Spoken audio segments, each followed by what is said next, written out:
Este video ha sido posible gracias a eFly Academy.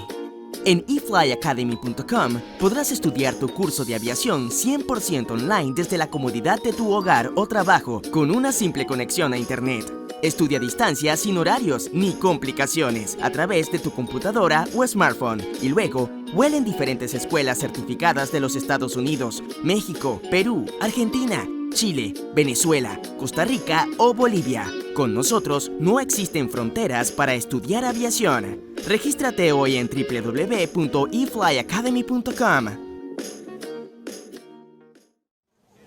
Bienvenido a The Wing Sun, tus primeras alas.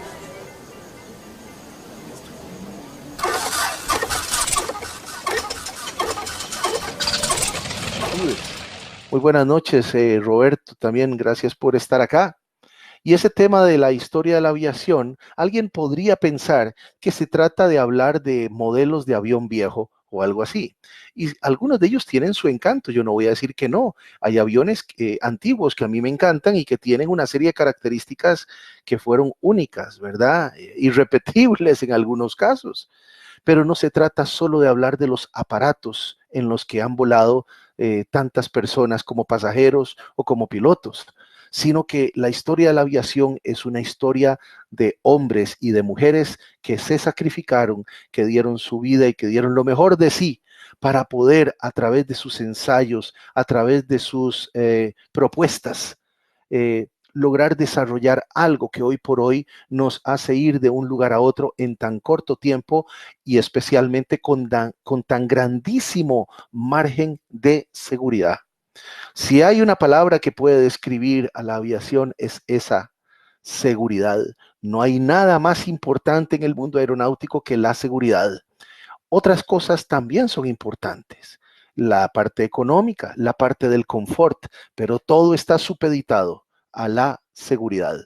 Y mientras estoy hablando, también estoy dando chance, estoy dando oportunidad que se nos vaya uniendo más gente, que estoy viendo aquí que se está uniendo a la plataforma, puesto que esta charla la están oyendo en toda Latinoamérica.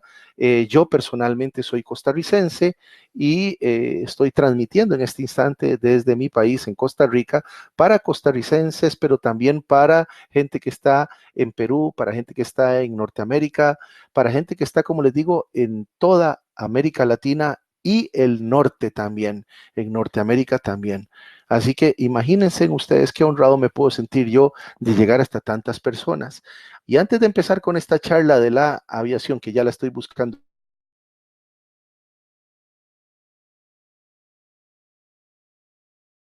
es que quien les habla es un instructor de vuelo totalmente certificado. Yo empecé muy joven en la aviación y tardé muchísimo en estudiar.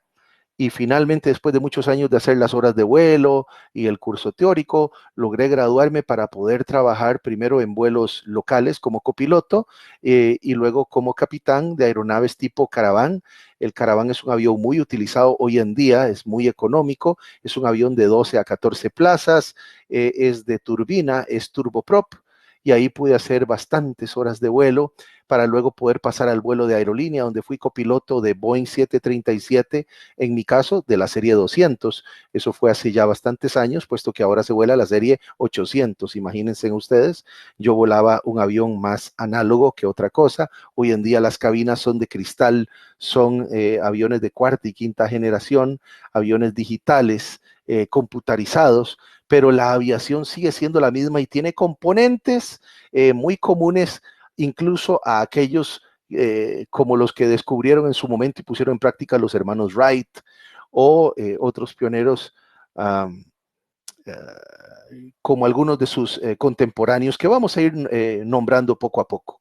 Muy buenas noches, Fernando, y gracias por estar con nosotros. Entonces, vamos a hablar, sí, no solo de aviones, sino de hombres y de nombres que merecen ser recordados, que merecen ser honrados.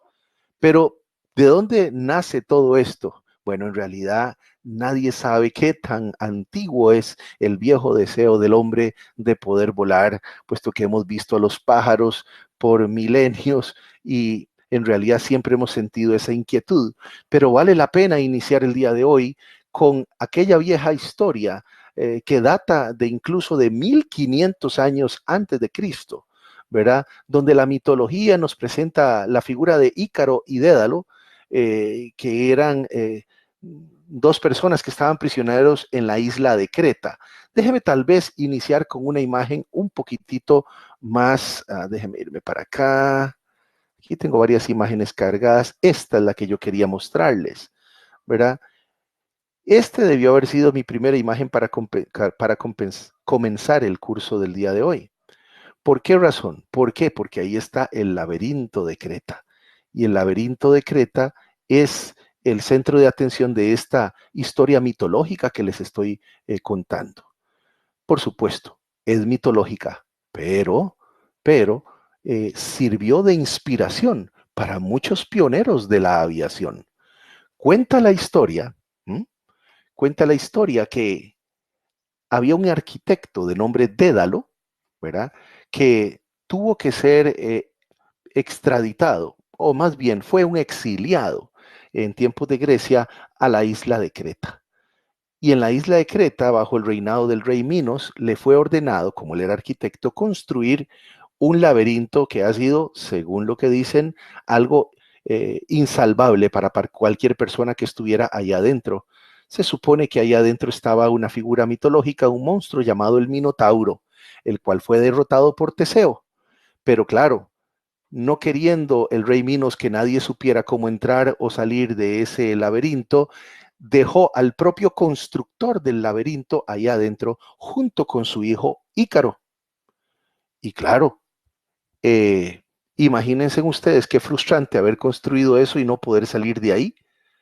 Entonces, el arquitecto Dédalo quiso ver cómo hacía para salir de ese lugar y como era imposible salir del laberinto viendo los pájaros y viendo que tenía algún material ahí en el laberinto de Creta, decidió hacerse unas alas con las plumas de las aves que caían del cielo y adheridas con hilos y con cera de abejas, logró él probar una especie de alas sobre sus brazos, se pudo suspender en el aire cuando las batió y le enseñó a su hijo Ícaro a volar, preparando un día especial en el cual iban a salir volando hacia la libertad de ese laberinto de Creta.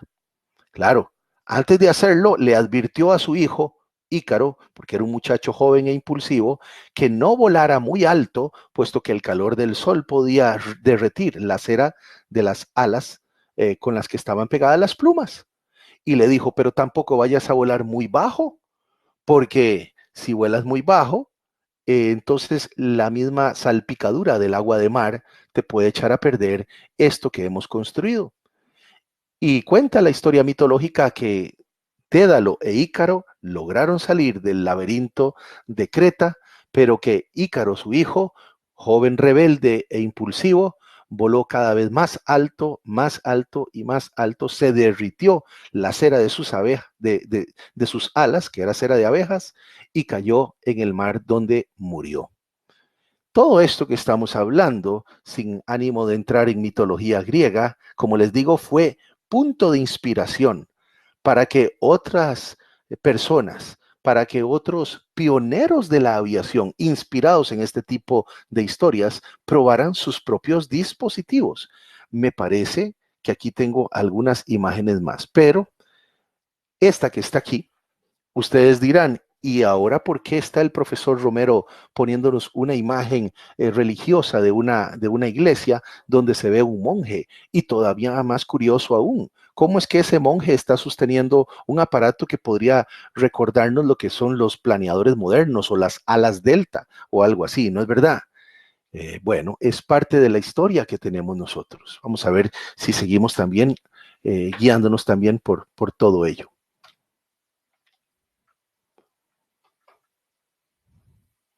A principios de este siglo, muchos investigaron el vuelo, ¿verdad? Con planeadores, con máquinas capaces de sustentar el vuelo controlado durante algún tiempo, y también empezaron a construir los primeros aeroplanos equipados con motor, pero que incluso siendo impulsados por ayudas externas, apenas lograban despegar y recorrer unos metros. Estos pioneros de la aviación que el día de hoy estamos viendo dentro de esta clase de historia de la aviación, y no se preocupe que le voy a hacer también un par de preguntas más adelante, merece que veamos un pequeño video que sirve como homenaje a los que tanto lo intentaron y que tanta frustración que tuvieron que comer, a pesar de ella, más bien los motivó a seguir intentándolo una y otra vez hasta que se logró el avión tal y como lo conocemos nosotros hoy en día. Si alguno de ustedes tiene problemas con su dispositivo, pues nosotros lo que hacemos es que vamos a poner en el chat el enlace para que lo vea más adelante en su teléfono celular o en su dispositivo, que cualquiera que sea el que usted esté usando.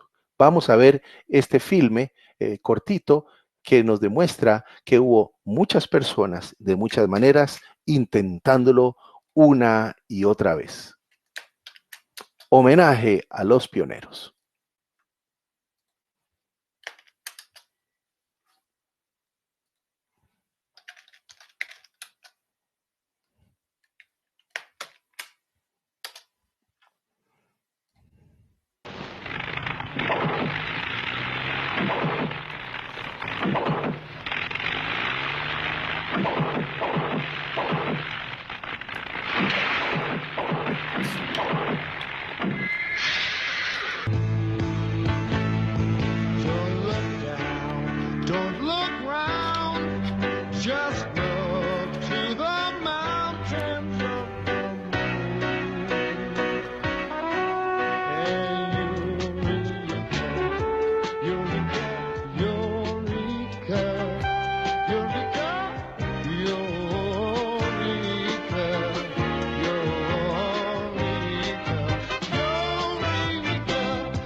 Every inventor knows that to see if his idea works, he must be willing to try it and keep on trying.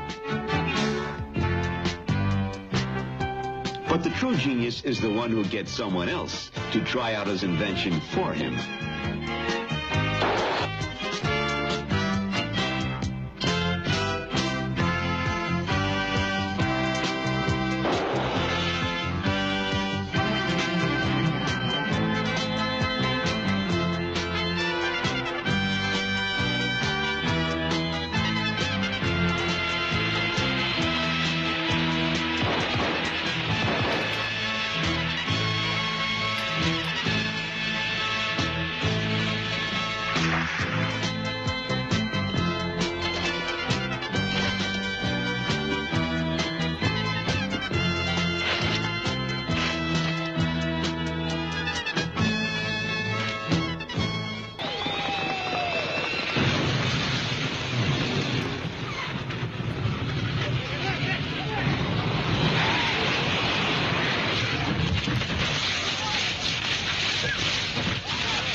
¿Qué les pareció a ustedes este video que ustedes comprenderán no está en alta definición? No se puede pretender, son imágenes viejísimas, ¿verdad?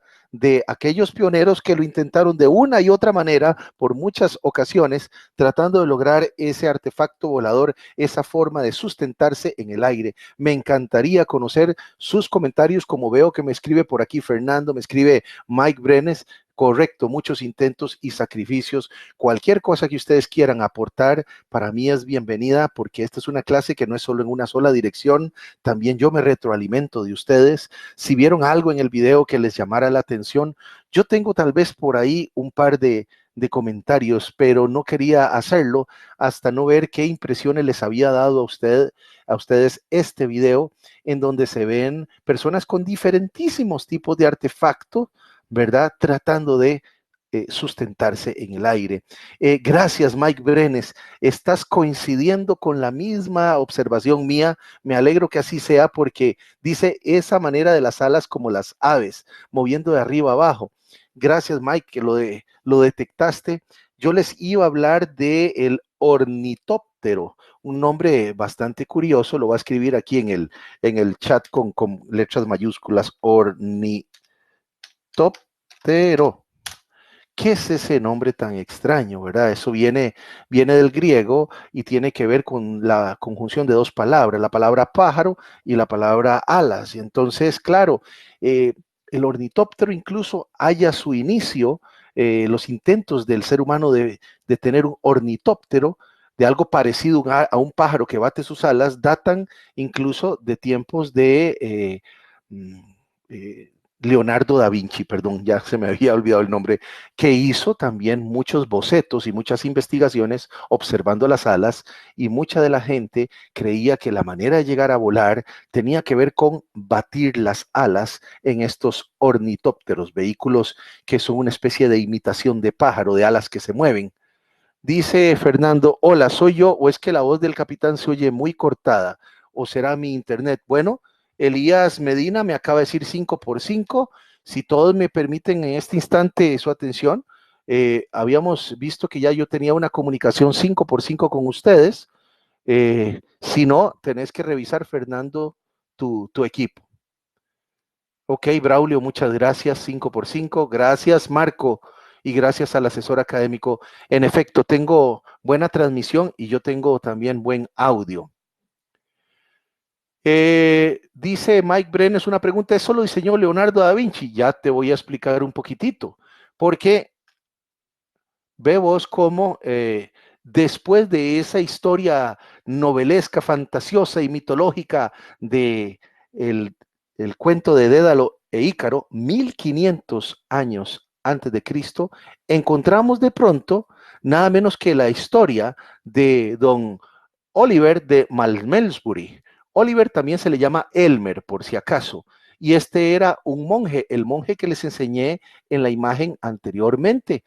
Y este monje, Oliver o Elmer de Malmesbury, se llama así porque al ser monje, él pertenecía a una congregación de hermanos localizada ahí en Malmesbury, eso es en Inglaterra, y él había leído esa leyenda de Ícaro y Dédalo, y allá por el año, oigan, 1010. ¿Recuerdan cuándo fue lo de Dédalo e Ícaro? 1500 años de Cristo, supuestamente. Y ahora estamos hablando del año 1010 después de Cristo. Y este monje pensó que si él se fabricaba unas alas sobre una estructura de madera sobre la cual él pudiera colocar sus brazos, él podría volar. Perdone que lea para ustedes un poquitito, pero la idea es que la clase sea dinámica. Yo les voy a estar presentando imágenes, videos, etcétera. Pero es que en algunos casos vale la pena porque es algo muy importante. Por ejemplo, esto que dice aquí. Dice que el primer planeador de este monje, Oliver, era muy rudimentario y poco manejable, pero con él se decidió a lanzarse desde la torre de la abadía de Malmesbury. Oiga, logrando su objetivo, ya que consiguió mantenerse en el aire durante unos pocos segundos y llegando a recorrer, amigos, lean conmigo, hasta 200 metros. Hasta la mala noticia, para acabar estrellándose contra el suelo, fracturándose las piernas. Después de eso, Oliver pensó que podría realizar un aterrizaje más controlable si equipaba a su planeador con una cola.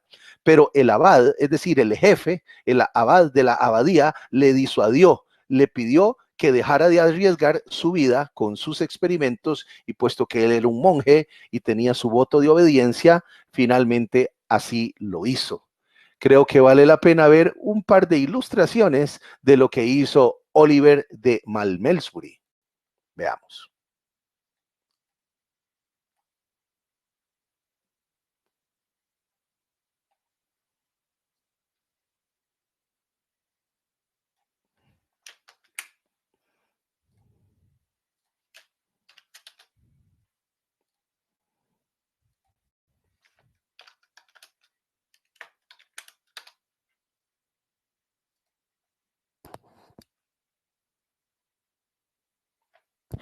Aquí no hay audio en este instante, solamente es una ilustración de lo que le aconteció.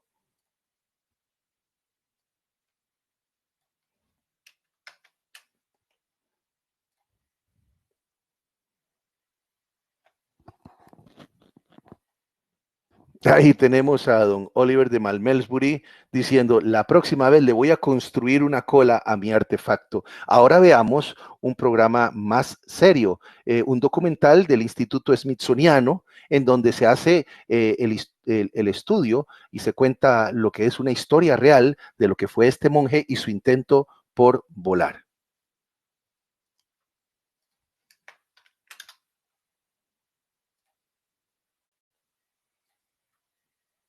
Leonardo da Vinci has entered popular culture as a pioneer in the field of flight, but perhaps he was not quite the visionary as was thought. Allegedly the first to understand aviation principles, Leonardo is now honored as the inventor of countless flying machines, devices designed to launch man through the air, from parachutes to hang gliders to helicopters. Historian Dr. Tobias Capwell has come to the Perdonen que detenga el video, nada más para decirles que este video, en particular está en inglés, pero yo con todo el gusto voy a decirles las partes más importantes. En realidad están hablando de cómo aún antes de Leonardo da Vinci, este monje Elmer de Malmesbury realizó un acto tan osado como construirse esas alas basado únicamente en la vieja historia de Dédalo e Ícaro, y cómo este historiador que vamos a ver a continuación hace el estudio del lugar y de todo lo que hizo el monje Elmer Malmesbury. Come to the English county of Wiltshire to investigate the life of one of Leonardo's forerunners, Elmer of Malmesbury. Aylmer was a monk based at the medieval monastery here in Malmesbury. In the early 12th century, another monk of Malmesbury wrote a history of England, and it's in this that Aylmer appeared. He was a man learned for those times, and in his early youth hazarded a deed of remarkable boldness. He had, by some means, fastened wings to his hands and feet, so that he might fly like Daedalus, and collecting the breeze upon the summit of a tower, flew for more than a furlong. But agitated by the violence of the wind and the swirling of air, he fell, broke both his legs, and was lame ever after. Plotting Elmer's flight path through the village today shows just how impressive his feat was. He started at a height of 25 meters and flew for a distance of over 200 meters. That's a respectable flight, even by modern hang gliding standards.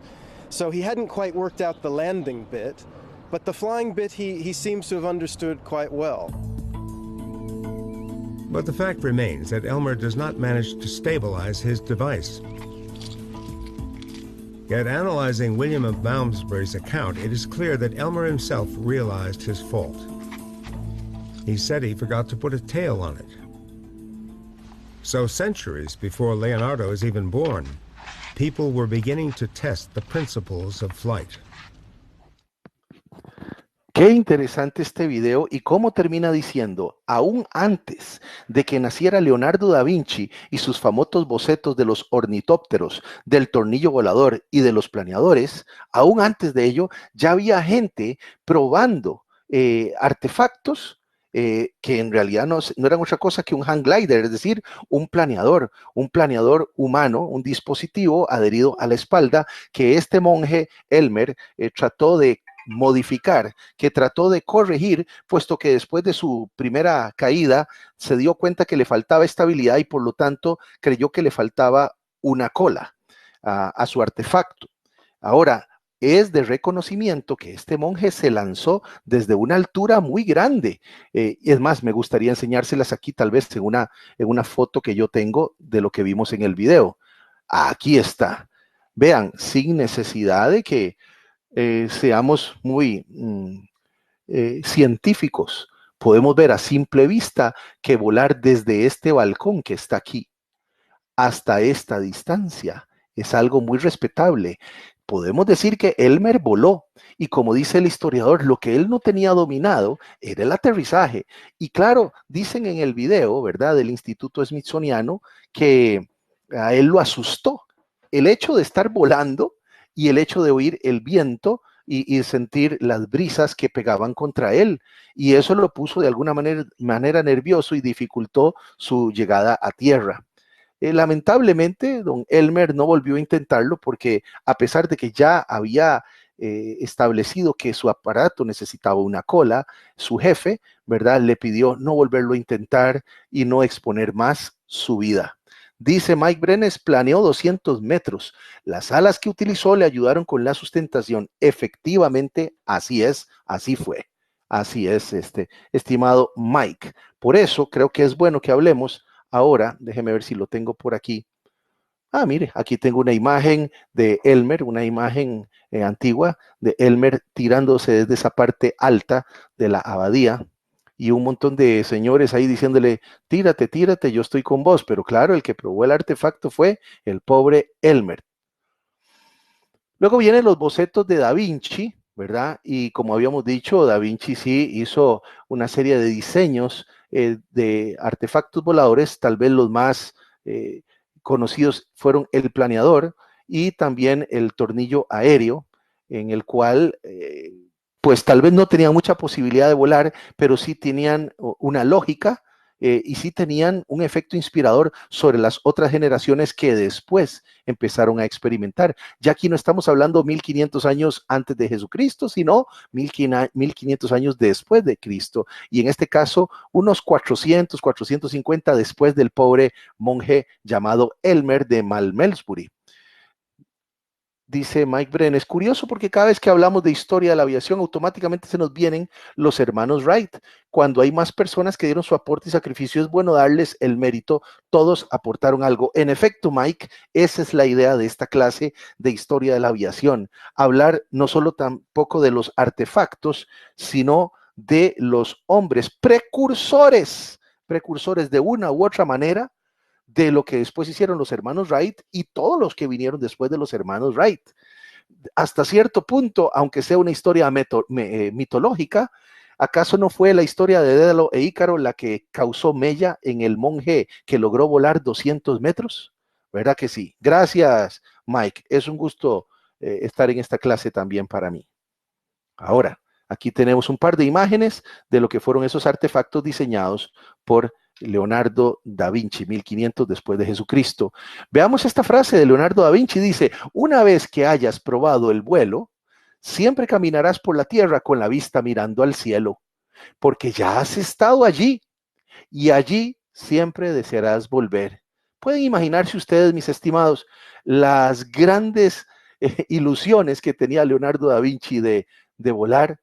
Lo que pasa es que fue un inventor muy adelantado a su época, ciertamente. Pero ya luego vinieron los famosos hermanos Montgolfier. Ya estamos hablando, vean ustedes, del año 1782, ¿verdad? Y aquí estamos hablando 200 y pico de años después de don Leonardo da Vinci, ¿verdad? Y casi 900 después del monje que se lanzó desde la abadía de Malmesbury. por ahí del 14 de diciembre del año 1782, estos hermanos, los hermanos Montgolfier, estaban inicialmente jugando con unas bolsas, ¿verdad? Unas bolsas de material muy ligero que las llenaban con aire caliente y las lograban encumbrar, las lograban lanzar al aire y volaban. De hecho, después de haber estado haciendo eso por juego, lograron diseñar una que lograron lanzar 250 metros hacia arriba. Y eso fue en el año 1782. Y vean ustedes, ya para el 4 de junio de 1783, es que este crecimiento es exponencial. Ellos llevaron a cabo, los hermanos Montgolfier, a cabo su primera demostración pública. Hicieron subir una bolsa esférica de lino forrada en papel de 11 metros de diámetro, 800 metros cúbicos y un peso, oiga, de 226 kilogramos, llena de aire caliente. Y ese vuelo recorrió 2 kilómetros, duró 10 minutos y alcanzó una altitud estimada nada menos que entre 1,600 y 2,000 metros. Eso es respetable, pero claro, estamos hablando de un vehículo que voló, pero no era tripulado en ese momento. Pero vean lo que sucede solamente unos meses después del 4 de junio del año, no se le olvide, 1783. Dice, ya para el 21 de noviembre de 1783, mismo año, unos meses después, el señor Pilat de Rozier y el marqués de Arland hicieron el primer vuelo tripulado por humanos. Yo anotaría eso en el cuaderno, muchachos. Recuerden que esto es una clase y eso son preguntas de examen, ¿verdad? Porque ¿quiénes fueron entonces los primeros seres humanos en volar? Sí, que no fue en un avión, está claro, pero volaron. Y volaron durante 25 minutos a una altura de 100 metros, nada menos que sobre París. Imagínese usted, eso podría costar incluso hoy una barbaridad de pesos, porque no es cualquiera el que vuela sobre París. 25 minutos y 100 metros por encima de París, logrando una distancia de 9 kilómetros. A partir de ahí se sucedieron diferentes vuelos, incluyendo uno a través del Canal de la Mancha, el 7 de enero de 1785. Es que vean qué poquitos años. ¿Se acuerdan? Cuando pasamos de Dédalo al Monje, pasaron como 2,500 años.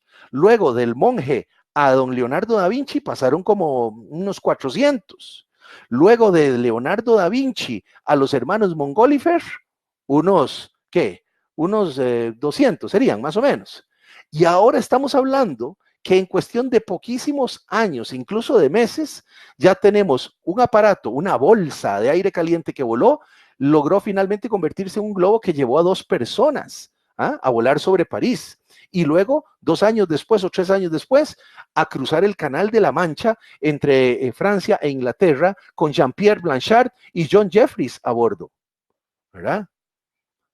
Van viendo cómo el avance de la aviación es exponencial y así ha sido en todo momento. Sí, se tardó toda la vida en que llegáramos a la historia de Dédalo e Ícaro y después muchísimos años para aquel intento del monje de la abadía de Malmesbury. Y vean ahora de lo que estamos hablando, es que son pocos años. Vamos a ver qué más nos dice la historia de la aviación. Bueno, aquí esa es una imagen que yo tengo aquí que me gusta rendirle homenaje a Sir George Cayley, que es, podríamos decir que fue el primer científico propiamente certificado de lo que es la aviación como tal, puesto que él diseñó planeadores, diseñó tipos de hélices, diseñó aeronaves, construcción de dirigibles rígidos, porque claro, los globos que estábamos viendo anteriormente volaban, pero no tenían mayor control. Hoy en día, incluso volar en globo libre se hace en unos aparatos que salen a las 5 de la mañana a volar en el momento en que no hay ni corrientes de viento, ni hay grandes temperaturas, porque la controlabilidad que hay sobre un globo libre es muy poca. y aunque es una aviación muy bonita, y aunque hay incluso parejas que deciden casarse en un globo, yo no lo haría, pero aunque hay gente que le gusta ir a tomar fotos o casarse en un globo, ciertamente es de poca controlabilidad. Fue después que vinieron estos aparatos llamados los dirigibles, y es que la diferencia entre un globo y un dirigible es precisamente la controlabilidad del segundo. Dice aquí Mike Brenes, es menos controlable, sí. Eso se ve en los derechos de paso en la aviación. Sí, correcto, Mike Brenes, así es. Eso se ve en los derechos de paso. ¿Cuál es la aeronave que según su categoría, diría la pregunta de examen, tiene el derecho de paso sobre todas las demás, según su categoría? Y la respuesta sería el globo libre. Por supuesto, a nivel general, siempre una aeronave en emergencia tiene el derecho de paso sobre todas las demás, pero cuando venimos a ver que hay aeronaves de diferente categoría, puesto que no es lo mismo una aeronave tipo globo libre como otra tipo planeador, como otra tipo dirigible, cuando tenemos que confrontar los derechos de paso entre estas diferentes aeronaves, la que tendrá la prioridad será aquella que sea menos maniobrable. Pero sí, hay que mencionar siempre a el señor Sir George Cayley, primer verdadero científico de la historia de la aviación, que diseñó numerosos modelos de planeadores y realizó ensayos con ellos, ¿verdad? Ya estamos hablando de 1799, estamos hablando ya de siglo XVIII, ya estamos muy cerca de nosotros. Y aquí viene uno de mis favoritos. Este tampoco podemos jamás hacerlo a un lado. Se trata nada menos que del ingeniero Otto Lilienthal, quien hizo investigaciones directamente sobre el vuelo de los pájaros, y él estaba, no voy a decir que obsesionado, pero ciertamente fue un pionero que estaba totalmente, perdóneme esta palabra, ceñido en inventar un planeador, pero un planeador que no necesitara, como otros habían creído, del movimiento, del batimiento de las alas. Ese es uno de sus grandes aportes. Él realizó más de 2000 vuelos en planeadores hechos por su propio diseño, comenzando cuando en 1891. Vean cómo estamos llegando ya a nuestros tiempos, ¿verdad? Más cerca de nuestros tiempos, y eso lo empezó a hacer él hasta que terminó pagándolo con su vida en el año 1896. 5 o 6 años después, Lilienthal lo pagó con su vida un 9 de agosto del año 1896, a pesar de que ya había sufrido muchas colisiones con sus experimentos. La fatal se dio cuando se precipitó de una altura de 17 metros, se rompió la columna vertebral y falleció al día siguiente en una clínica en Berlín. Don Otto era alemán y sus últimas palabras fueron: es necesario que haya sacrificios, como lo que nos ponía aquí el compañero Mike Brenes.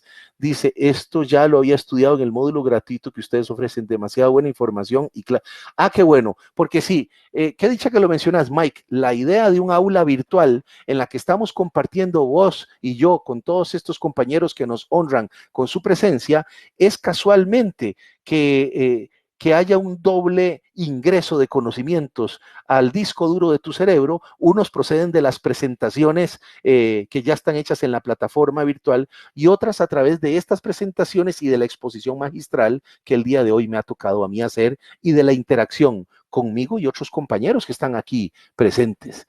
Creo que vale la pena ver un pequeño video de don Otto Lilienthal, de quien tomamos esta clásica foto, porque hay muchas fotos de don Otto Lilienthal probando y con éxito el vuelo de esos planeadores.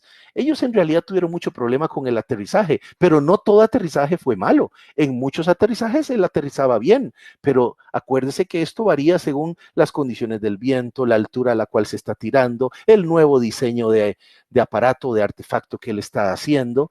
Pues un instituto, un museo, realizó en Alemania una especie de película, de pequeño filme, basado en todas las fotos que hay disponibles de don Otto Lilienthal, y creo que vale la pena verlo, porque ciertamente es como si fuéramos testigos de lo que aconteció cerca del año 1895-96.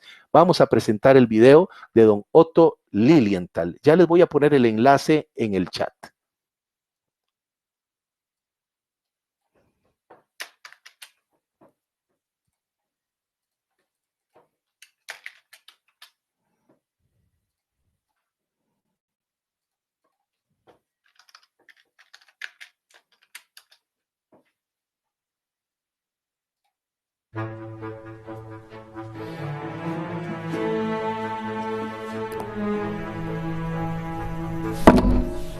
Otto Lilienthal is de eerste mens die leerde vliegen. En hij deed het met vleugels die hij zelf had gebouwd. Duizenden keren rende hij hiermee van een heuvel die hij speciaal ervoor had laten aanleggen. Maar al zijn vluchten staan niet op film, want dat bestond nog nauwelijks. Er zijn alleen foto's. En al die foto's zijn nu iconen uit de wereldgeschiedenis. Ik keek naar die foto's en ik zag iets bijzonders. Er was ongeveer vanaf elke hoek wel een foto gemaakt van Otto Lilienthal. Dus snel zocht ik alle foto's bij elkaar die ik kon vinden en knipte ze uit. Want dat betekende dat als je ze in de juiste volgorde legt en dan elke keer een foto maakt, dan heb je een film. Voilà. Van het Otto Lilienthal Museum in Duitsland kreeg ik beschikking over een complete fotoarchief. En na uren en uren puzzelen met alle 145 originele foto's, zie hier de eerste bewegende beelden van de eerste vliegende mens.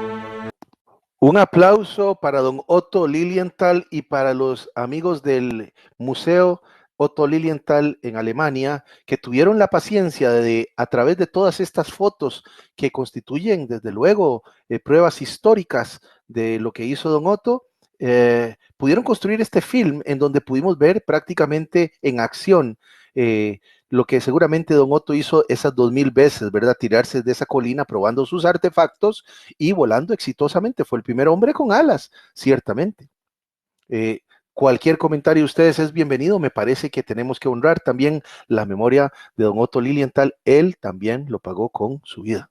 ¿Verdad que está bueno ese video? Cómo hace todas las acciones de vuelo y todo. Sí, es como una especie de reconstrucción de los hechos, pero fue hecho, valga la redundancia, a través de múltiples fotografías que por dicha abundaban en el caso de don Otto Lilienthal. Claro que sí. Ahora, ¿qué más tengo por aquí? Perdón. Una frase de don Otto Lilienthal, muy loable. Dice, inventar un aeroplano no es nada, dijo don Otto.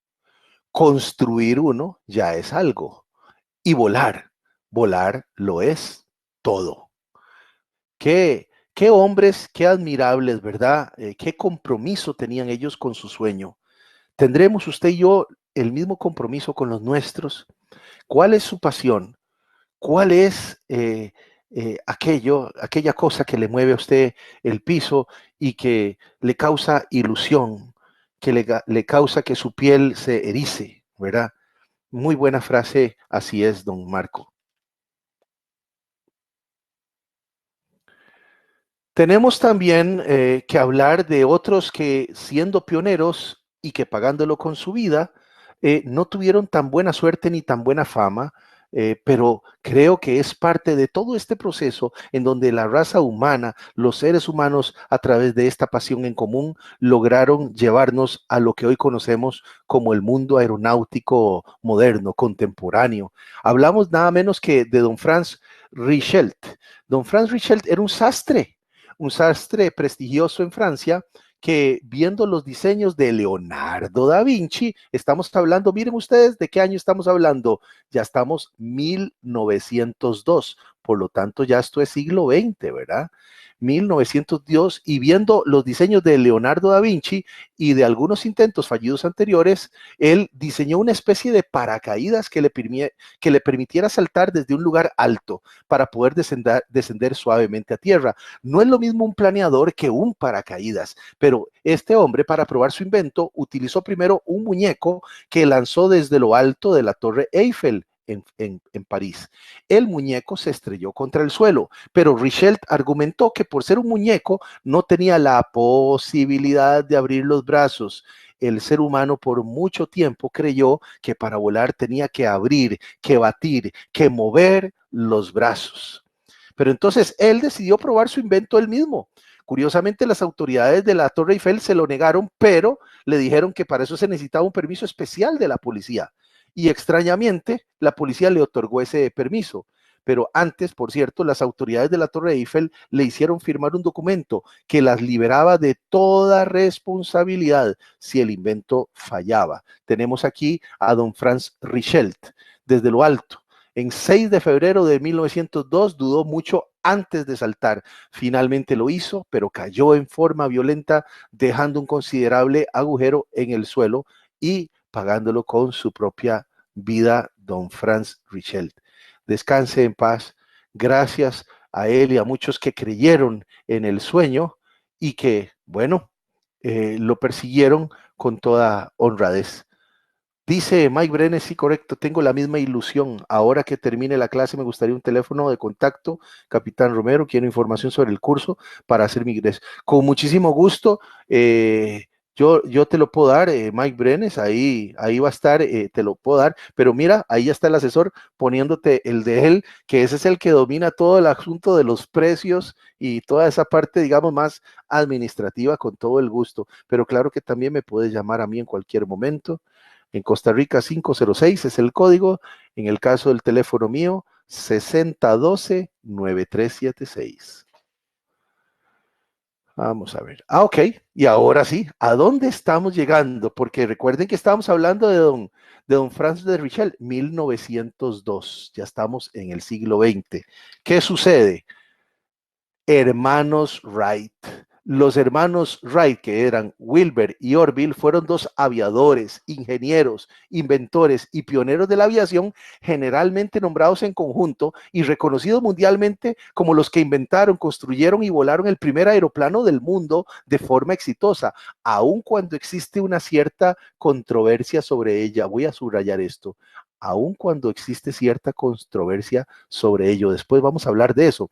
Pero qué curioso, ¿verdad? No sé si ustedes sabían que hay cierta controversia acerca de quiénes fueron en realidad los primeros en volar y quién inventó el primer aeroplano, etcétera, ¿verdad? De hecho, con la misma historia de la aviación que venimos viendo, ya se presta para la polémica. Dice aquí que al lanzarlo al aire, el avión que ellos construyeron, con una catapulta externa se consiguió un corto vuelo, suficiente para probar el sistema de viraje y control del avión. Eso sí hay que reconocérselo a los hermanos Wright. Fíjate que antes los aviones que se hacían, que se inventaban, eran poco controlables porque no tenían dispositivos que controlaran algo que se llama el alabeo, ¿verdad? El cambio de dirección. Y se afirma, en este caso de los hermanos Wright, que su primer vuelo se realizó el 17 de diciembre del año 1903 en un lugar llamado Kitty Hawk, a bordo de la aeronave llamada el Flyer 1. Su gran aporte, tome nota, al vuelo fue el control del viraje mediante el balanceo. O sea que Orville y Wilbur de alguna manera lograban, digámoslo así, doblar las alas en sus extremos para cambiar la dirección de vuelo de la aeronave y tener mejor control sobre ellas. ¿Qué es virar? Cambiar de dirección. Y es un movimiento necesario en el caso del avión de ellos para también ayudar a mantener la estabilidad y el equilibrio de la aeronave. Con mucho gusto, Elías Medina, ya ahí te atienden los asesores académicos. Déjame ver si hay algo por aquí. Dice, ok, disculpen si algunas ocasiones tengo que leer un poco, pero vale la pena porque son cuestiones demasiado importantes dentro de la clase, ¿verdad? El trabajo de los hermanos Wright estableció las bases para el vuelo de aparatos más pesados que el aire. Eso es lo que significa un aerodino. Aerodino es un aparato más pesado que el aire, pero que se sostiene en el aire. Por ejemplo, un avión y un helicóptero son aerodinos. El modelo definitivo era un aeroplano de madera y tela sin ningún tipo de impermeabilización o sellado y, un motor de aluminio de 4 cilindros con apenas 12 caballos de potencia. El motor se movía mediante una transmisión por cadenas. Recuerde que los hermanos Wright eran, ¿cómo se llama? Ingenieros, pero además eran inventores de bicicletas, diseñaban bicicletas, construían bicicletas. Y este avión tenía 2 hélices situadas entre las alas, pero el Flyer 1, este modelo de avión, no tenía la potencia suficiente ni tenía las ruedas, caso curioso, como para despegar por sí mismo. Ahí es donde está la polémica, mis estimados alumnos. No tenía la potencia para despegar por sí mismos. Para hacerlo volar, los hermanos Wright idearon un sistema de propulsión deslizante no muy diferente a una enorme ballesta desde la cual disparaban al avión. Y si suena peligroso es porque en realidad lo era. Y los pilotos actuales han confirmado que pilotar semejante engendro era realmente difícil. Yo creo que llegó el momento. Bueno, no dejemos de ver esta imagen, ¿verdad? Recordándonos el Flyer One, vean ahí a ese individuo acostado sobre la aeronave. De hecho, pareciera un avión al revés. Lo que para nosotros sería la cola, en este caso, va adelante del piloto. A este sistema se le llama sistema Canard y todavía se usa, ¿verdad? Y vean que el piloto iba totalmente expuesto, no tenía una cabina, se trataba de reducir el peso al máximo.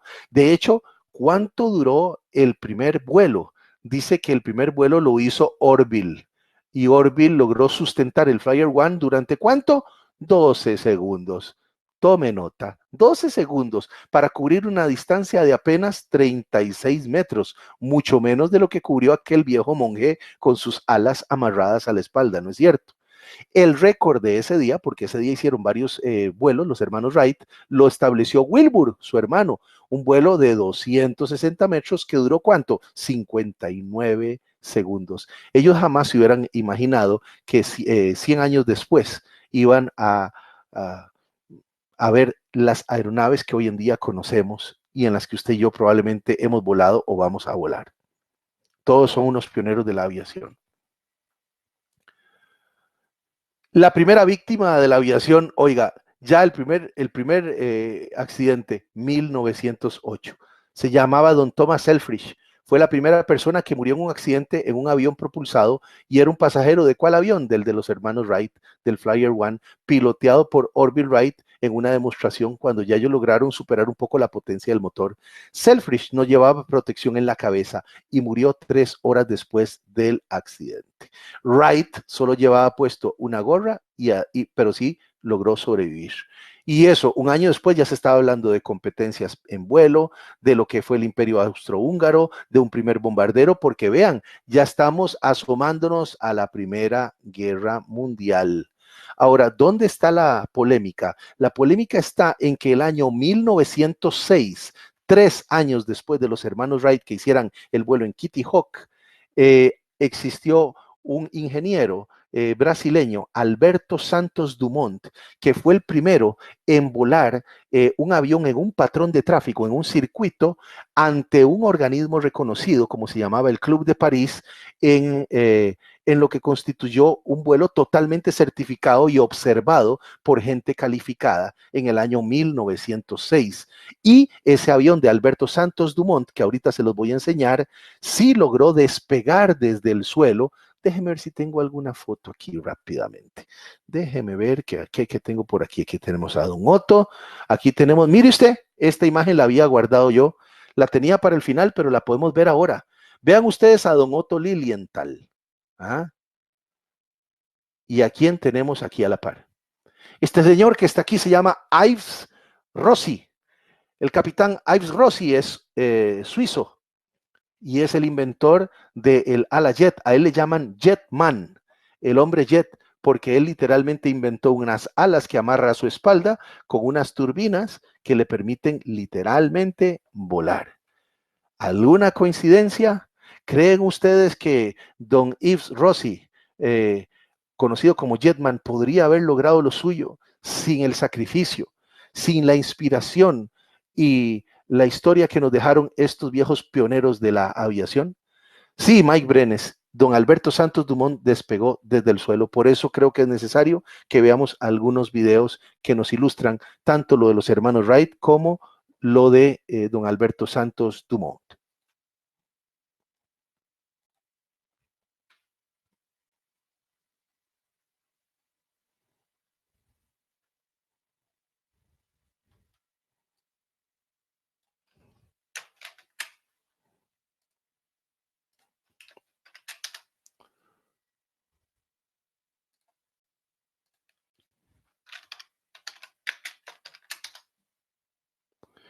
A continuación, lo que vamos a ver es una comparación entre un modelo reconstruido en tiempos modernos del Flyer One de los hermanos Wright y uno de los modelos construidos por don Alberto Santos Dumont.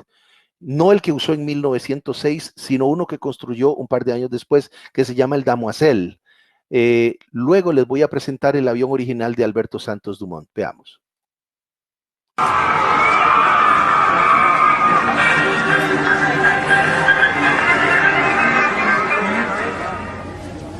Okay, let's see if we can get that sound going.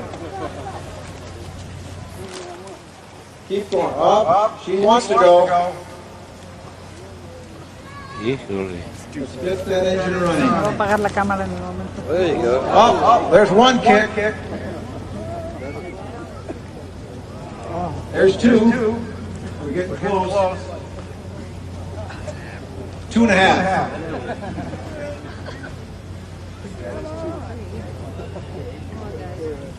Y en esta.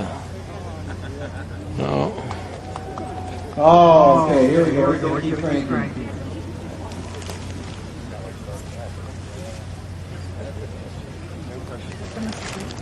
Just relax. Don't hurry. Check for updates. Tell him, guys. Esa es una reconstrucción There you go. del Flyer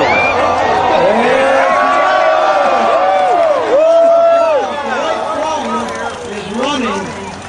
As we get ready to recreate history with the EAA Wright Flyer, built by the Wright Experience. At the controls, Kevin Korsberger. And there's Scott Crossfield walking out in front of the airplane, legendary test pilot Scott Crossfield. Kevin is going through his last minute checklist. Listen to that engine, what a beautiful sound. Last minute discussion with Kevin, who's in position. The crew is Scott Crossfield's blue jacket out in front of the Wright Flyer. And there it goes! Kevin Korsberger! Let's go, Kevin! He's going! He's working hard! ¿Qué sucedió ahí, mis estimados? Eso es para que ustedes vean la poca potencia, porque esta es una reconstrucción del Flyer One en tiempos modernos para conmemorar casualmente ese vuelo. ¿Vieron qué poca potencia tienen esos motores?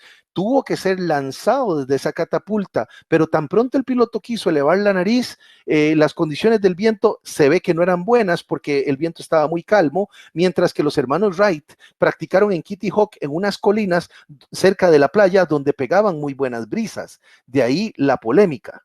Ahora voy a enseñarles ¿cómo se llama? El avión de Alberto Santos Dumont. Permítanme. A ver. Permítame.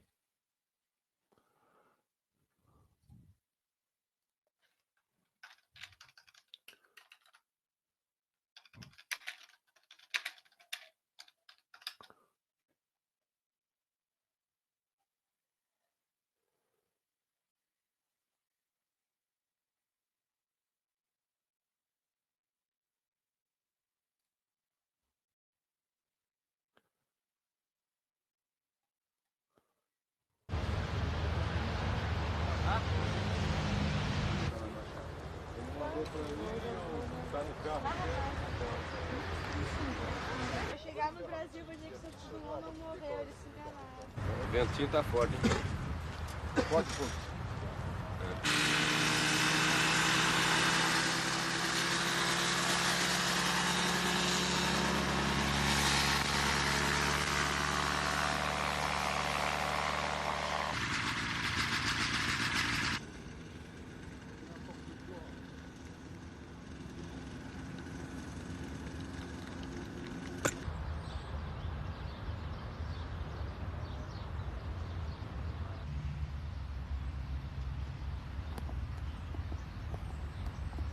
Bravo, bravo, Major. Bravo. Merci, bravo. merci, merci. Desde luego tengo unos videos todavía más largos donde se puede ver todo el vuelo de Alberto Santos Dumont reconstruido en tiempos modernos. Aquí solo les puse un poquitito para que vieran cómo este avión que inventó Alberto Santos Dumont, el 14 bis, sí fue capaz de despegar y de volar. De ahí la polémica, porque en 1906 don Alberto Santos Dumont le demostró al Club de París en un patrón de tráfico frente a muchos testigos y muchos de ellos calificados y científicos que su avión podía despegar y volar.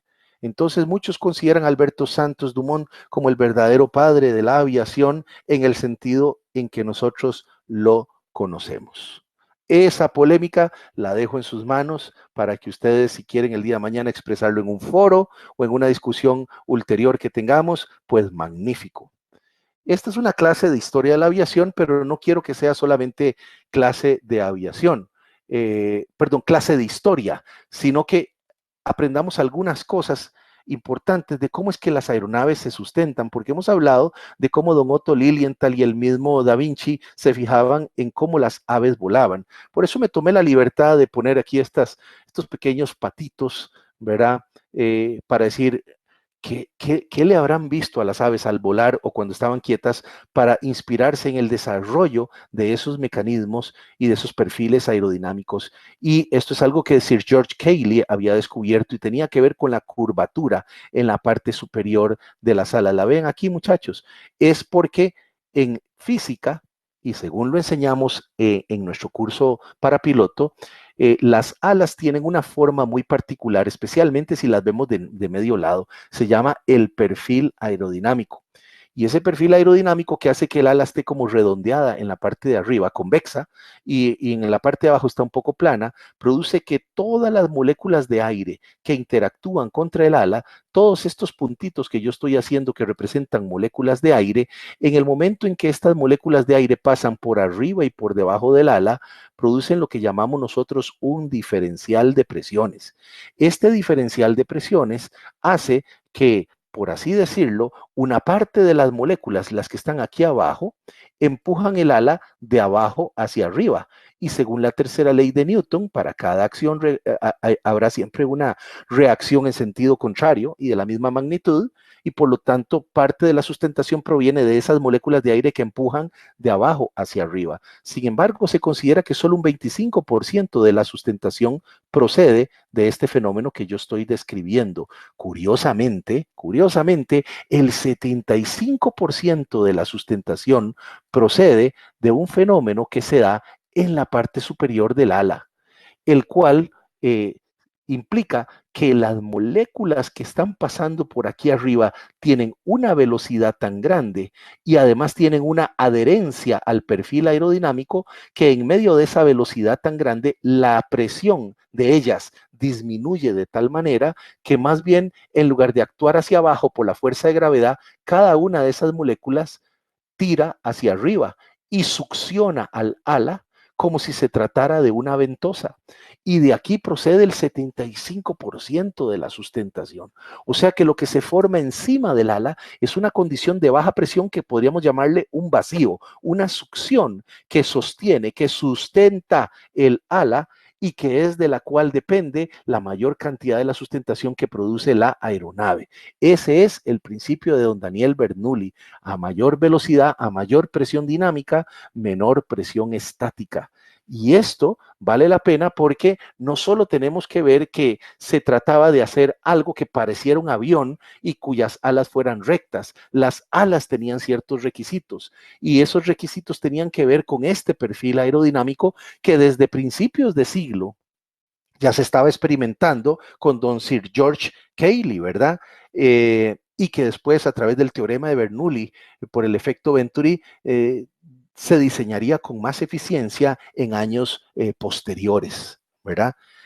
También es claro que hay que reconocerle a cada uno de los pioneros un cierto aporte, porque, por ejemplo, no podríamos desconocer el aporte que hizo don Juan de la Cierva a la construcción de lo que es el ala rotativa, que es el precursor de los helicópteros. Vamos a ver qué imágenes tengo ya más por aquí adelante. Déjeme ver si no me quedo aquí a medio camino, porque estamos viendo historia, pero estamos viendo conocimientos de aviación. A ver, vamos a ir metiendo un poquito de acelerador. Vino la Primera Guerra Mundial, ustedes saben que eso fue por ahí del año 1914.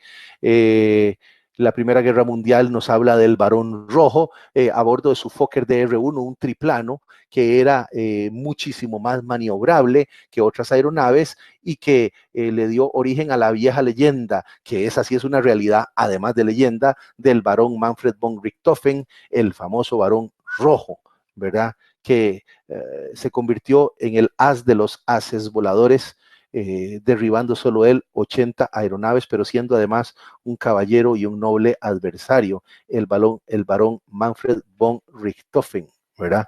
Que fue derribado y murió de una forma un poquito extraña, ¿verdad? Murió cerca del norte de Francia, ahí por el año 1918. Algunos creían que había sido derribado por un piloto de apellido Brown, canadiense. Luego se ha ido descubriendo más recientemente que pareciera que la bala que le penetró fue lanzada más bien desde la tierra de un soldado que estaba en tierra y que le disparó al avión del Barón Rojo. Esta es una leyenda de la aviación. No quisiera dejarlo pasar sin darles por lo menos a ustedes unos enlaces sobre la vida del Barón Rojo. Es más, pueden ver una película del Barón Rojo. Está lindísima y está disponible hasta en YouTube. Déjenme traerles el enlace para que no se me vaya a quedar a mí para después. Déjenme ver. Película del Barón Rojo en español. Aquí la tengo. Una película que vale la pena ver. Ahí las estoy poniendo en el enlace, por si acaso. Hoy no la vamos a ver aquí porque, por supuesto, no nos alcanza todo el tiempo para ver una película completa. Esa es de las que tenemos que ver cada uno de nosotros en nuestra casa. Hoy tenemos una clase amplia, ¿verdad? Tampoco es que estemos corriendo, ni mucho menos, pero sí no nos daba para ver la película completa, de ahí que les ponga en el chat el enlace para ver la película del Barón Rojo. El Barón Rojo una vez que fue derribado, fue sepultado con todos los honores, y a pesar de ser alemán, fue sepultado con honores por los británicos, que además de rendirle todos los honores que se hacen a un militar, promulgaron en su lápida algo que hasta el día de hoy se puede leer: aquí yace un hombre valiente, un hombre de honor, un noble adversario. El ejército australiano, cuando él era enterrado, disparó salvas al aire en honor al Barón Rojo, cuya fama se decía que no solo era para derribar aviones y para ser un gran as del aire, sino que cuando él había disparado contra un avión enemigo y ese avión enemigo estaba herido o estaba herido el piloto, los dejaba ir, puesto que él consideraba que no era justo pelear una batalla en esas condiciones cuando el piloto se pudiera encontrar herido. De ahí que estoy mencionándoles esta anécdota. Vuelo transatlántico, vamos a ver, 3.000 kilómetros, primer jumbo en el mundo. Aquí tenemos alguna información de ya récords que se empiezan a establecer en años más recientes. De aquí tal vez que me interese que ustedes conozcan la primera aerolínea, ¿verdad? KLM empieza a operar su primer vuelo en 1920, servicio regular entre Ámsterdam y, ¿dónde volaba? Y Londres, entre Ámsterdam y Londres. Servicio que continúa funcionando el día de hoy. KLM es el servicio más antiguo.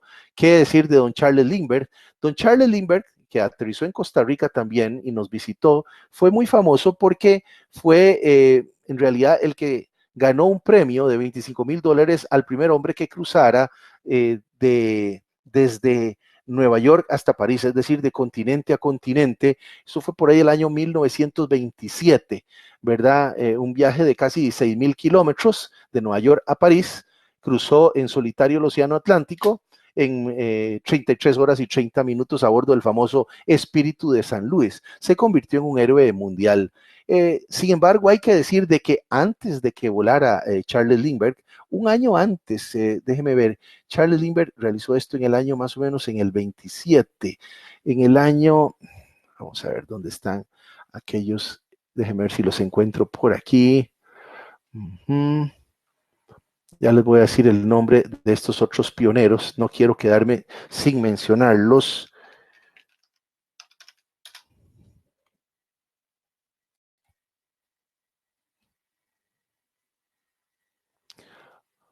Alcock y Brown, correcto. Alcock y Brown.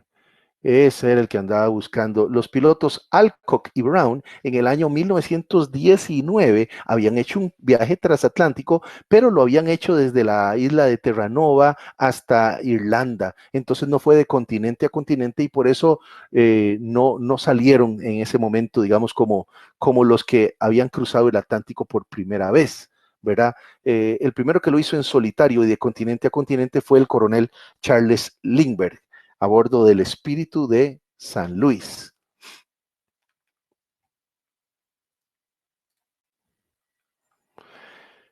Mencionar que un año después del viaje de Charles Lindbergh, en el año 1928, el ingeniero español, don Juan de la Cierva, ingeniero aeronáutico español, inventó el autogiro y logró con éxito en el año 1928 cruzar el Canal de la Mancha. Este es el precursor del helicóptero.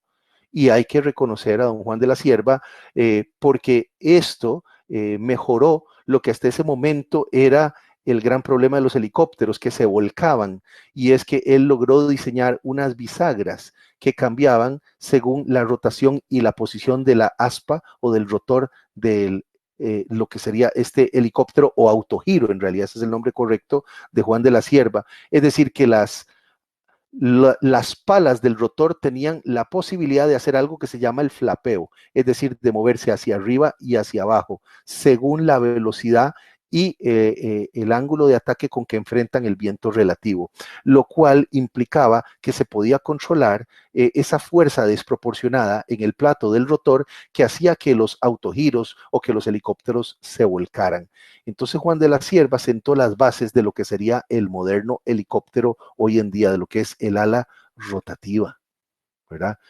No podemos dejar de hablar de doña Amelia Earhart, toda una mujer famosa, ¿verdad? Que fundó asociaciones de mujeres piloto, hizo viajes memorables, cruzó el Atlántico. De hecho, ella fallece porque en realidad desapareció hace muchos años y nunca se encontró, intentando hacer el único vuelo que ella decía que le faltaba, que era darle la vuelta al mundo a través de la línea ecuatorial, pero se perdió cuando ya estaba a punto de terminar, puesto que ella hizo ese viaje hacia el este, saliendo de Estados Unidos hacia el este, y cuando había pasado allá por el lado de Indonesia, por el lado de Australia y eso, volando hacia Hawái, ahí ella se perdió. Ella y su ingeniero de vuelo, Noonan, reportaron estar cerca del barco guardacostas del cual ellos deberían haber estado cerca, pero la densa niebla y un error en la posición aparentemente hizo que se perdieran y nunca apareció Amelia Earhart, una pionera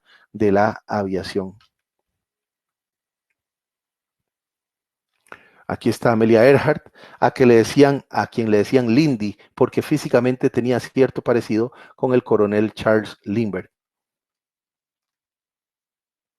Primer vuelo comercial transatlántico, a agosto del año 1938, ya que en los años 30 se usaban hidroaviones para los vuelos transatlánticos. Se logró con un avión de pistón de Lufthansa volar de Berlín a Nueva York en unas 25 horas, pero luego se vino la famosa Segunda Guerra Mundial. Este es el avión que lo estaba empezando a hacer. Primer vuelo a reacción, 27 de agosto del año 1939, el Heinkel 178, que fue un avión que se utilizó después tardíamente en la guerra, ¿verdad? Y su sucesor, el Messerschmitt 262, que por dicha, para cuando estuvo full operativo ya la guerra iba terminando. Aquí tenemos también el Heinkel, el Heinkel, precursor del Messerschmitt 262, que es este. Un avión caza alemán superior a todos los de sus rivales en otros países. Recordar a Chuck Yeager, el capitán Chuck Yeager voló por primera vez el X-1 superando la barrera del sonido el 14 de octubre del año 1947 a bordo de un avión que él bautizó el Glamorous Glennis en honor a su esposa. Mayo de 1952, primer jet comercial. Este se llamó el Comet. Y el Comet es un avión muy lindo, muy bueno y que causó historia, pero que lamentablemente tenía la particularidad de que al haberse construido con capacidad para estar internamente presurizado, el desgaste y la fatiga del metal por esa presurización hizo que hubiera colapsos estructurales de 2 aviones Comet en vuelo, y eso repercutió mucho en la industria porque tuvo que ser rediseñado. En ese momento ya habían cabinas presurizadas, ya no había que usar oxígeno, se podía volar más alto, el vuelo era más silencioso, pero ese avión tuvo que ser rediseñado. 31 de diciembre del año 68, el Tupolev 144, primera aeronave supersónica de transporte en el mundo, antes del Concorde. El prototipo voló por primera vez a finales del año 68, 2 meses antes del primer vuelo del Concorde. El Lockheed SR-71, 28 de julio de 1976, el avión más rápido del mundo, récord establecido en 3.530 kilómetros por hora. Llegó a Mach 3.3. Vuelta al mundo sin parar ni repostar, 23 de diciembre del año 86, el Rutan Voyager fue la primera vuelta aérea completa alrededor del mundo sin escalas y sin repostaje realizada con éxito. Fue tripulado por Dick Rutan y Jana Yeager, ¿verdad? El Voyager despegó de una base de la Fuerza Aérea en Estados Unidos en el desierto de Mojave, 14 de diciembre del año 86 y aterrizó en el mismo lugar 9 días después. Antonov 225, el avión más grande del mundo, 21 de diciembre del año 88. Vean cómo va lográndose cada vez más proezas en la aviación en menos tiempo. Aquí tenemos el Antonov 225, solo queda uno en el mundo. Solo queda uno y tiene fines totalmente civiles hoy en día. Y los vuelos de la era digital. Ya hoy en día hablamos del avión Boeing 777, que se convirtió en la primera aeronave enteramente diseñada por ordenador y operada por un sistema que se llama Fly-by-Wire, en donde los controles que ejerce el piloto no son directos y mecánicos, sino a través de impulsos eléctricos que una computadora interpreta y que lo manda a unos motores eléctricos que mueven las superficies de control. Boeing 777. Y que hablar de hoy en día el avión de pasajeros más grande del mundo, el famoso Airbus 380, que fue estrenado 25 de octubre del año 2007, con una capacidad de 853 pasajeros. Esto nos va dando ya el final de lo que es la clase de historia de la aviación, pero jamás podríamos terminarla sin ver hasta dónde hemos llegado, y para lo cual me he reservado el video de el Jetman, alas personales, don Yves Rossi, volando allá por el lado de Dubái, en Emiratos Árabes, mostrándonos cómo el hombre llegó tan lejos que hoy por hoy puede volar aún sin estar en dentro de un avión. A continuación, lo que yo considero uno de los mejores videos y que quiero compartir con ustedes el día de hoy, no sin antes ponerles el enlace aquí para que ustedes lo puedan ver después en sus dispositivos.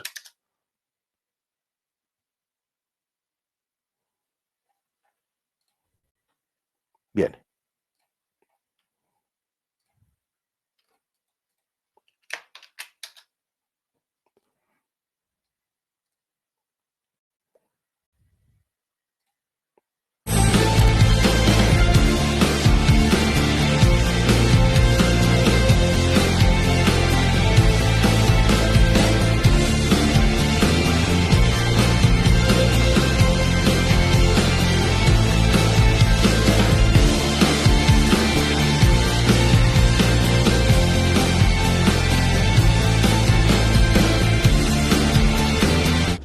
Al infinito y más allá.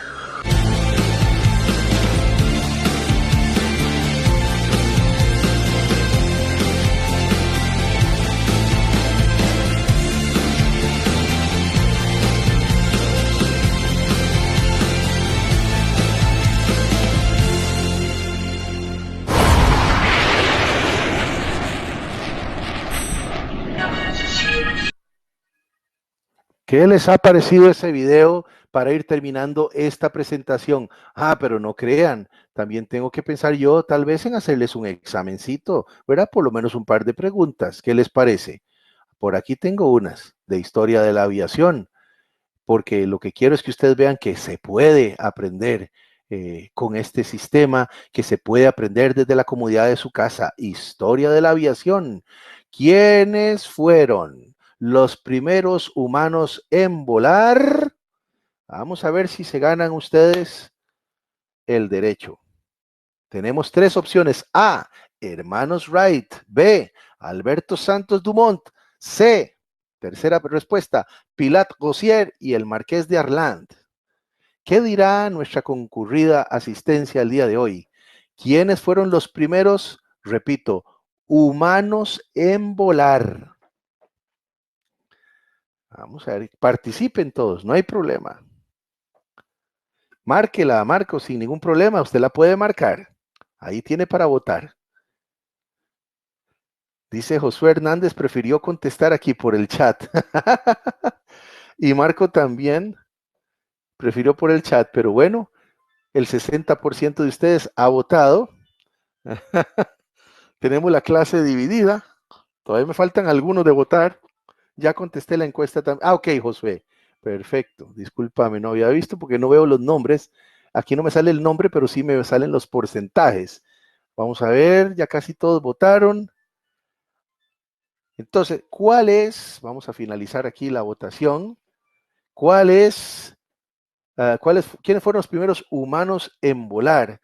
Algunos dijeron hermanos Wright, otros dijeron Alberto Santos Dumont y otros Pilatre Rossier y el Marqués de Arland. La respuesta correcta con el 75% de los alumnos es la C, Pilat Rossier y el Marqués de Arland, 1783. 1783. Ellos fueron los primeros en volar. ¿Por qué? Porque lo hicieron en un globo y por lo tanto se convirtieron en los primeros seres humanos en volar por un medio controlado. Muy bien, muy bien. Vamos a hacerles otra. Vamos a compartir aquí los resultados. Déjenme hacerles otra pregunta rápida. A ver si me pusieron atención. Una más. Por aquí la tengo. Vamos a ver. Tienen otra oportunidad. Ya casi. Historia de la aviación. Veamos esta. Aquí tenemos otra más puntual. ¿En qué año se hizo el primer vuelo con motor? ¿Qué dirán mis estimados alumnos aquí?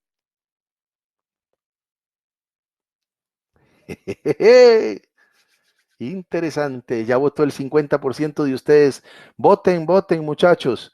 Así es como aprendemos, haciendo exámenes, viendo videos, interactuando, retroalimentándonos unos con otros para eFly Academy, la plataforma y el hub de los estudiantes de aviación en América, y su socio, la plataforma gratuita de WingZone.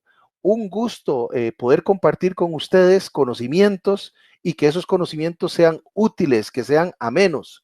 Pareciera ser que ahora que estamos finalizando aquí la votación, se inclinaron por la respuesta B, 1906, la mayoría de ustedes, pero la correcta es la A, 1903. El primer vuelo que se hizo con motor fue el de los hermanos Wright en Kitty Hawk, diciembre de 1903. Vayan a estudiar, muchachos, tienen una plataforma para repasar conocimientos, las clases quedan grabadas. De verdad que espero que haya sido, igual que para mí, un gusto haber compartido un tema que de verdad que nos motiva, que de verdad que nos enseña que todo tuvo un inicio noble y un inicio que se proyecta para luego mantenerse muchos años más en el futuro a través de la industria del transporte de la aviación. Entonces, aquí tengo a Elías Medina, algo me pregunta, ya te va a contestar ahí el asesor académico. ¿Me pueden repetir el número de contacto para información, Mike? Ya te lo va a contestar el asesor académico. Estamos terminando el día de hoy. Voy cerrando aquí esta presentación de la charla de la aviación. Para mí, el capitán José Antonio Romero. Un gusto haber compartido con ustedes, que estudien mucho. Yo espero tenerlos en mis clases próximamente. Damos clases en diferentes países de América. Siga sus sueños. Nosotros queremos convertirnos en esa herramienta que le ayude a usted a conseguirlos. Que Dios los bendiga, que les dé mucha paz. Gracias, Marco. Gracias, Braulio, por sus buenos deseos. Gracias, Josué, desde El Salvador, hermana República. Gracias, Wesley. Un gustazo haber compartido con todos ustedes. Les mando un fuerte abrazo y hasta la próxima, muchachos. Gracias por disfrutar de este video. Solo aquí en The Winson, tus primeras alas.